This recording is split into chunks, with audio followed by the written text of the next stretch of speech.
Saris December 21 Samantha గారిచే గొప్ప ప్రారంభం. ప్రతి 10,000 రూపాయల కొనుగోలుపై ఒక గోల్డ్ కాయిన్ ఉచితం. ఏంటంటే ఇప్పుడు మంగపతి సినిమాలో అంత స్ట్రాంగ్ క్యారెక్టర్, కోర్టు సినిమాలో మంగపతి క్యారెక్టర్ చాలా స్ట్రాంగ్ క్యారెక్టర్. సినిమా కూడా మంగపతి అయిపోయింది. చాలా మంది ప్రతి వాళ్ళ ఇంటర్వ్యూలో కూడా మంగపతి సినిమాలోనే అంటున్నారు, కోర్టు సినిమాలు చాలా తక్కువ మంది అంటున్నారు. అంత బలంగా ప్రభావం ఇన్ఫ్లుయెన్స్ చేసింది. అయితే ఆ సినిమాలో క్యారెక్టర్ చూసిన తర్వాత నెక్స్ట్ రాబోయే సినిమాలో కూడా అంటే మీరు అలాంటి క్యారెక్టర్ అంత స్ట్రాంగ్గా ఉండాలి క్యారెక్టర్ అనుకుంటారు. సో ఈ జగ్గా క్యారెక్టర్లో మరి అంత పొటెన్షియాలిటీ ఉందా?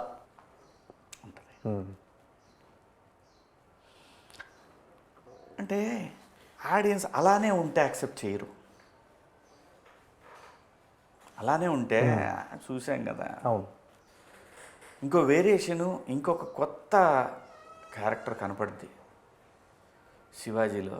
ఇంకో కొత్త అవతారం కనపడుతుంది. కొత్త కొత్త ఎమోషన్, అంటే చూడని ఎమోషన్లు కనిపిస్తాయి ఈ సినిమాలో. ఇంతకుముందు చూడని ఎమోషన్లు ఈ సినిమాలో కనిపిస్తాయి. అలాగైతే మంగపతిలో కోర్టులో మంగపతి క్యారెక్టర్ని ఎవరూ ఊహించుకోలేదు కదా. డిఫరెంట్ షేడ్ అది శివాజీ కెరీర్లో. అలాగే ఈ సినిమాలో కూడా ఎవరో చూడని ఇంకొక శివాజీ కనిపిస్తాడు. అంటే మంగపతి క్యారెక్టర్ని కొంతమంది సపోర్ట్ చేసిన వాళ్ళు ఉన్నారు, కొంతమంది తిట్టుకునే వాళ్ళు ఉన్నారు. తిట్టుకునే వాళ్ళు చాలా లెస్ పర్సంటేజ్.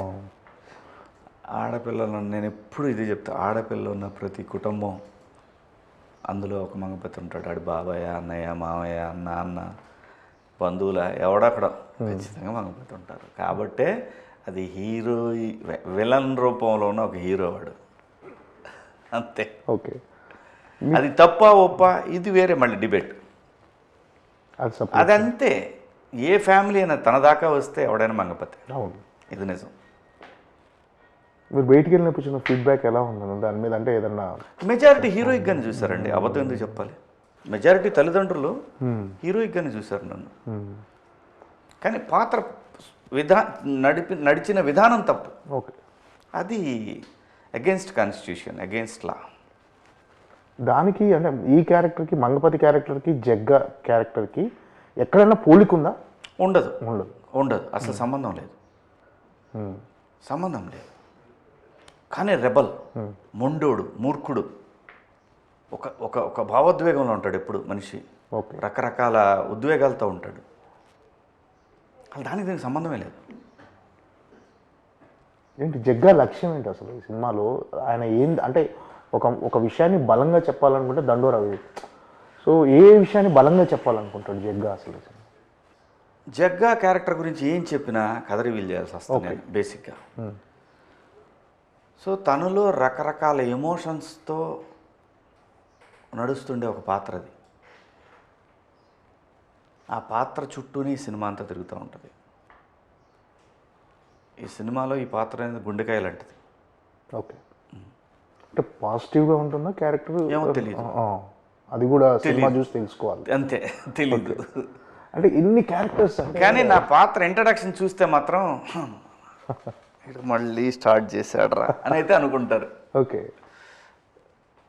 అంటే కొన్ని ఫిలాసాఫికల్ డైలాగ్స్ కొన్ని ఉంటాయి. అరే నువ్వు ఎక్కడికి పోయినా మళ్ళీ నేను ఇక్కడికే తీసుకురావాలి, ఇలాంటి డైలాగ్స్ ఉన్నాయి సినిమాలో. మీ క్యారెక్టర్ ద్వారా చెప్తున్నారు. ఇంకా బరువైనవి ఉన్నాయి, ఇంకా బరువైనవి ఉంటాయి డైలాగులు, ఇంకా బలంగా ఉంటాయి డైలాగులు.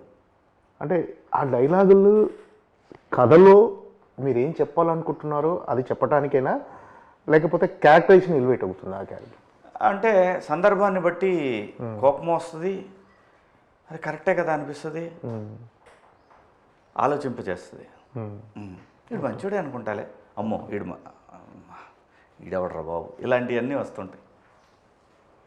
అంటే అసలు ఈ సినిమా ఏ జానర్ అని? అంటే లవ్ స్టోరీ గురు, ఎన్ని క్యారెక్టరైజేషన్స్ ఉన్నాయి cinema? Love story. Okay, love story చుట్టూనే తిరుగుతుంది సినిమా. ఈ లవ్ స్టోరీ వీడి చుట్టూ తిరుగుతుంటుంది. ఓకే, అంటే కుల వివక్షేనా? అదే, ఏ సినిమాలో కుల వివక్ష లేదు చెప్పు నాకు. ఏ లవ్ స్టోరీ సినిమాలో, ఏ సినిమాలో కులవేం లేదు. మనోడు కాదు, వాడు వేరేవాడు, ఈ రెండు డైరెక్ట్గా కులాలు అనలేరు కాబట్టి ఇది మాట్లాడతారు. అది ఉంది. అంటే సమాజంలో కుల వివక్ష అనేది ఇంకా కొనసాగుతుంది. అసలు ఎప్పటికీ ఉంటుంది. అసమానతలు అసలు అయిపోవు. అంటే ఇలాంటి సినిమాలు వీటిని పోషించేది పొలిటీషియన్స్, డబ్బు ఉన్నాడు, వీళ్ళిద్దరే పోషిస్తారు. బలంగా యూరియా, బలం మందు, 28 పొటాష్ ఇలాంటివన్నీ వేసి పెంచుతారు వాటిని. ఓకే, అంటే ఇప్పుడు రాజకీయ నాయకులు నిజంగా మీరు అన్నట్టు పోషించవచ్చు, కానీ ఒక రకంగా చెప్పాలంటే ప్రభుత్వ పథకాలు కానీ ఈ రాజకీయ నాయకులు కానీ వాళ్ళు ఎమ్మెల్యేగా ఎంపీలుగా నిలబడటం కానీ ఈ కులాలకు తగ్గట్టుగా రిజర్వేషన్స్ ఉంటాయి కదన్న వాళ్ళకు. అదే చెప్తున్నా కదా, మీకు ప్రైవేట్ సెక్టార్లోనే ఒకే వ్యవస్థ, ఒకే కులము ఆధిపత్యం కొనసాగుతుంటుంది నాకు తెలిసినంత వరకు. అదే చెప్తున్నా కదా నేను. ఇది పోదు, ఇది పోదు, ఇది ఉంటుంది, ఇది ఎప్పుడు బతికే ఉంటుంది. ఇది లేకపోతే ఈ దేశం ఎప్పుడో చైనా దాటి ఎప్పుడో ఎక్కడికో వెళ్ళిపోయింది అమెరికా. ఎందుకంటే ఇక్కడ ఉన్న తెలివితేటలు, ఇక్కడ ఉన్నటువంటి వనరులు, ఇక్కడ కష్టపడే తత్వం ప్రపంచంలో మరే దేశంలోనూ ఉండదు, ఎవరికీ ఉండదు. అలాంటి వాళ్ళని, కష్టపడేటటువంటి సమాజాన్ని వాళ్ళని సోమరిపోతుల్లాగా పథకాల రూపంలో వాళ్ళని, పథకాలంటే కొంతకాలం ఇస్తారు, ప్రతి ఎలక్షన్ పథకాల సమాహారం అయిపోతే ఇంకా దేశం అక్కడే ఉంటుంది, ఎక్కడ పోద్ది. అలా ఉన్న దేశం కూడా ఇప్పటికి కూడా పోటీ పడుతూ ఉంది ప్రపంచంతో. అంటే చాలా గొప్ప దేశం ఇది, చాలా గొప్ప ప్రజలు, కానీ ఈ దేశానికి ఇప్పటికి కూడా నాయకత్వ లోపం ఉంది, ఎప్పుడు ఉంటుంది. ఎందుకంటే ఈ కుల వ్యవస్థ మారినంతకాలం ఈ లోపం ఎప్పుడు ఉంటుంది. అంటే దీనికి పరిష్కారం అంటూ ఏం లేదు, ఇలాంటి సినిమాల ద్వారా ఏమైనా మార్పు వస్తుందంటారా? ప్రకృతే మారుస్తుంది. ఓకే, ఎవ్రీథింగ్ ప్రకృతి చేంజ్ చేస్తుంది, అనుమానమే లేదు. సినిమా అనేది చాలా బలమైన మీడియా కదండి. అంటే ఇప్పుడు ఈ సినిమా ద్వారా సమాజానికి అంటే ఏదైనా ఒక రకమైన ఒక సోషల్ అవేర్నెస్ తీసుకురావడానికి కానీ, ఒక సందేశం ఇవ్వటం కానీ అలాంటిది ఏమైనా ఆలోచింపజేస్తుంది అంతే తప్ప పరిష్కారం అనేది పరిష్కారం ఎవడూ ఇవ్వలేడు గురు. ఏ సమస్య అయితే ఉంటుందో ఆ సమస్యకి సంబంధించిన వాళ్ళ వ్యక్తిగతం నుంచి చూస్తే ఒక రకంగా ఉంటుంది, జనరలైజ్గా చూసే మనలాంటి వాళ్ళ పర్సెప్షన్ ఇంకో రకంగా ఉంటుంది. ఓకే, పరిష్కారాలు ఎవరు చూపించలేరు గురు, కాలమే సమాధానం అన్నిటికీ. First commercial cinema 100%. అంటే ఒక లవ్ స్టోరీ ఉంది, అంటే rooted love story.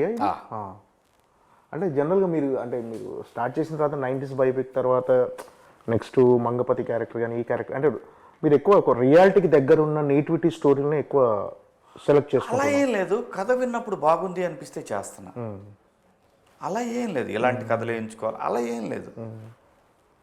Contemporary stories వస్తున్నాయి, అదొకటి ఒప్పుకున్నాను ఒక కథ ఈ మధ్యకాలంలో.